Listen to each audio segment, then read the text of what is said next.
Hey guys, welcome back to the channel. My name is Kimothy, and on this channel we speak everything personal finance. And when I say everything personal finance, I mean everything personal finance. In today's video, we are going to be diving into the world of money stability, and we're going to be seeing if you're on the path towards financial stability. We're talking telltale signs that you're killing it in your finances. From budgeting like a boss to investing into your future.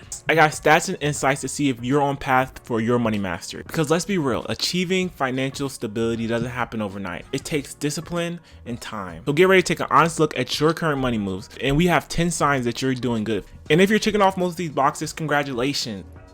Good job.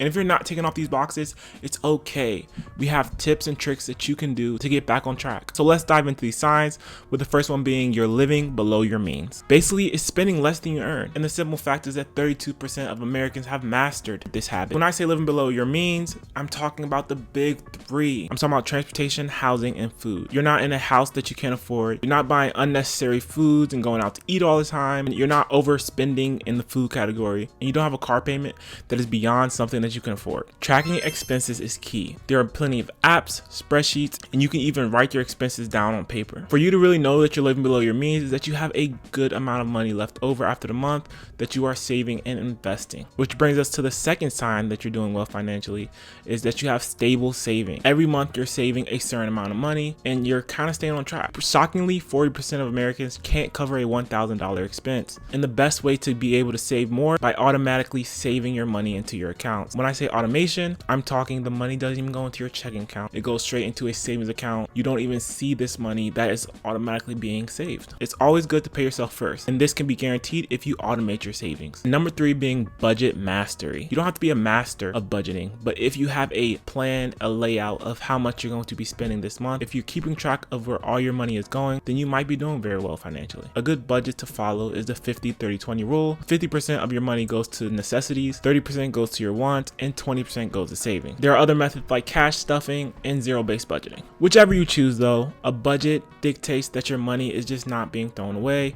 It is being tracked and going to specific categories at specific amounts. And another sign that you're doing well financially is debt repayments. Too much debt can derail your finances. It's never good to have too much debt, especially when it comes to consumer debt. You don't want to have maxed out credit cards that aren't being paid off every month because they are then gaining interest, as well as fees attached to a lot of these credit card company. In fact, the average American household has $8,000 in credit card debt. And a good sign that you're doing well financially is if you're paying off your credit cards every single month and not accruing any late fees or gaining any interest on your credit cards. And if you do have debt, there are 2 methods that you can use to get rid of it. One is called the debt snowball, which is paying off the lowest balance and then gradually working your way up.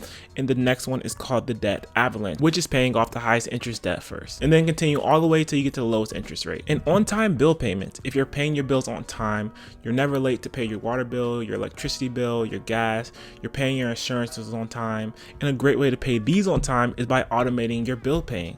Just like automating your savings, you should be automating your bills so that every month they come out automatically and you have money going to a certain account that pays your bills. And bills like credit cards, if you're paying your credit card bills on time and in full, that shows that you are financially smart and you're being smart with your credit cards, because credit can be very dangerous if not managed correctly. And like I said, a good way to be sure to pay all your bills is by setting up automatic payments on the due date. This is something that I do. All my bills get paid automatically. The money for the bills get automatically saved into a certain account, and those bills get paid from that account. And also, if you're goal setting, clearly defined financial goals keep you motivated and on track. These goals are specific, measurable, realistic, and time bound. And when you're goal setting, you also have short and long-term goals. And in the end, if you have a short-term goal of, say, maybe an emergency fund or a vacation, and if you also have long-term goals of down payments or buying a new car in cash, you definitely might be on track with your finances. And one of the most crucial ways to tell if you're financially stable is if you're consistently investing. So if you're consistently investing every month, if you're constantly investing to your 401k or your Roth IRA, you may be doing pretty well financially. While saving is crucial, investing may be even more important, because this is really the savings for your future. Investing may be even more important because it helps grow your wealth at a rapid pace because of compound interest. At a minimum, you should be contributing to your 401k to get the employer match, and if you're able to contribute to a Roth IRA. And if you're able to contribute to both, then you may be doing pretty well financially. And if you have proper insurance, you may also be doing well financially. If you have all the insurances you need, life insurance, health insurance, car insurance, renter's insurance, home insurance, you may be doing pretty well financially. Insurance is here to protect you if anything ever happens to you and you don't want to be caught without it. A good amount of coverage protects your finances from going off rails. If something were to happen to you and you have insurance covering you, you wouldn't have to come out of pocket as much as if you didn't have insurance. And another sign is if you're ignoring FOMO. That is the fear of missing out.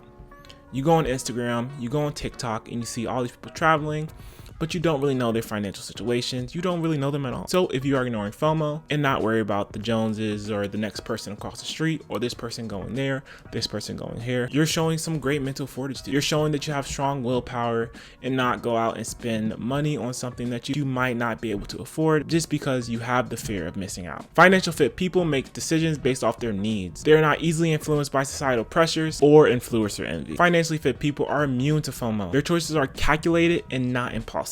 And finally, a lack of money stress is probably the biggest sign of financial stability. A peace of mind. You're not stressing about finances when you go to sleep. Finances aren't keeping you up at night. When you control your finances, the worries fade. When you have a budget, your worries fade because you know how much money is coming in, you know how much money is coming out. The more proactive you are with your finances, the more calm you can be about them. When money comes into your account and is gone by the weekend, this gives off alerts all over the place. This is no good, and this is why you would be stressed about money. But when you have your money under control, you're not worried about how much you're spending if you go out to eat because you know how much you should be spending. And if you're struggling with financial stability, there are steps that you can take to improve your situation. And 3 great places to start is by budgeting, paying down debt, and building an emergency fund. This is what I want you to do. I want you to try to do these 3 things for 1 month. Create a budget for yourself, which I have a video talking about the 50-30-20 rule, and budget in how much you're going to be paying towards debt, and not going to pay down your debt. And then start an emergency fund of say $1,000 or $2,000. Just get some money saved so you can start building the habit of saving. And some other ways to improve your financial situation is to gain personal finance knowledge. There are so many sites out there. There's so many blogs. There's so much information out there that you can consume to improve your finances and get tips on how to get better in finances and improve your financial stability. Achieving financial stability takes discipline and commitment, but the payoff is immense. By following the signs that we covered today, you can gain control of your finances and experience the peace of mind that comes with stability. I hope you guys enjoyed this video, and if you did, please subscribe and leave a like, and I'll see you guys in the next one.